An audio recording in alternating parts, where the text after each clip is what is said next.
Hello बच्चों, let's see the question first. Question says, give the names of some invasive species in India. तो सबसे पहले जो हमारा यहाँ पे क्वेश्चन में की कॉन्सेप्ट है वो है स्पीशीज के बारे में हम बात कर रहे हैं। पर्टिकुलरली हमने यहाँ पे इन्वेजिव स्पीशीज के बारे में बात करनी है, तो हम की कॉन्सेप्ट में जनरलाइज टर्म स्पीशीज ले सकते हैं। तो यहाँ पे अगर हम बात करें इन्वेजिव स्पीशीज की पर्टिकुलरली, तो इसके लिए हमारे पास एक टर्म तो हमने यूज किया इन्वेजिव। हम इसके लिए दूसरा वर्ड कह सकते हैं non native. Non native word जो है ये यानी कि जो ओरिजिनली प्रेजेंट है, नेटिव है वो नहीं है, हमने इनको वहां पे प्रेजेंट नहीं थी पर हमने इनको वहां पे इंट्रोड्यूस किया, इसीलिए इनको एलियन स्पीशीज भी कहा जाता है।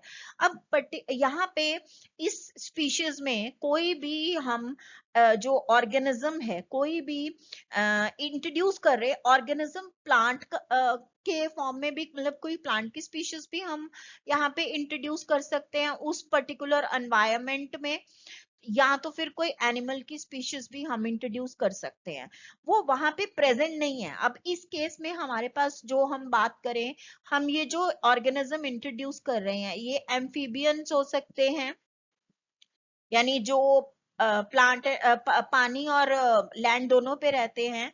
उसके अलावा ये प्लांट्स भी हो सकते हैं, ये कोई इंसेक्ट की स्पीशीज भी हो सकती है, कोई फिशेस की स्पीशीज हो सकती है।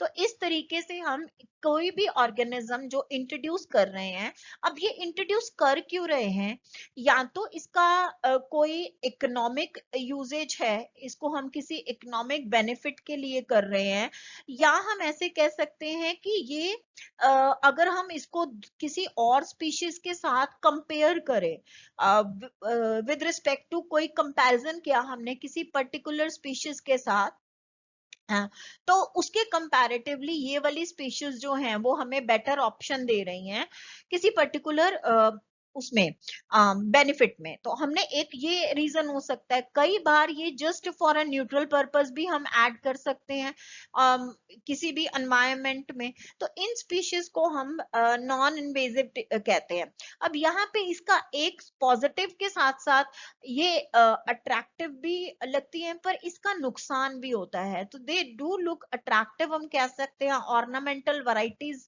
भी हम यहाँ पे कह सकते हैं, पर इनका नेगेटिव जो है इफेक्ट आता है, क्योंकि ये जो वहां पे जो ऑलरेडी एक इकोसिस्टम प्रेजेंट है, हम जिसको कहेंगे कि वो ऑलरेडी जो प्रेजेंट है वो है नेटिव इकोसिस्टम।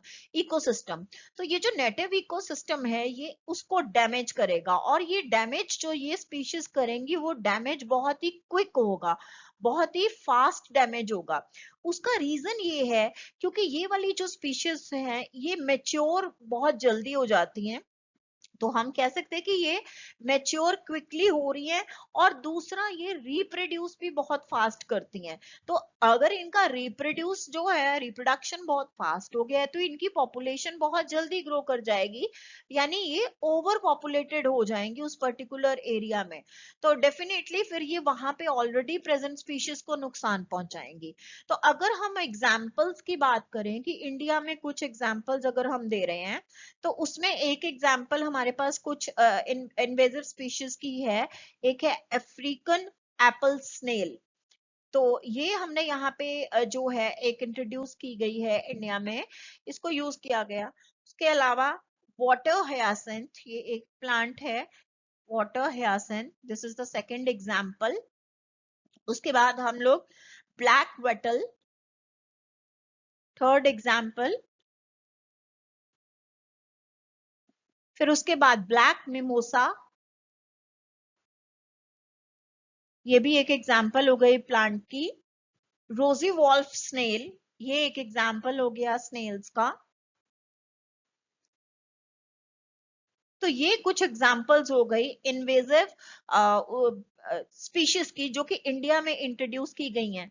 तो यहाँ पे एक हमारे पास आ गया कांग्रेस ग्रास, कांग्रेस ग्रास। तो ये हमारा final answer. I hope you understood it well. Best of luck.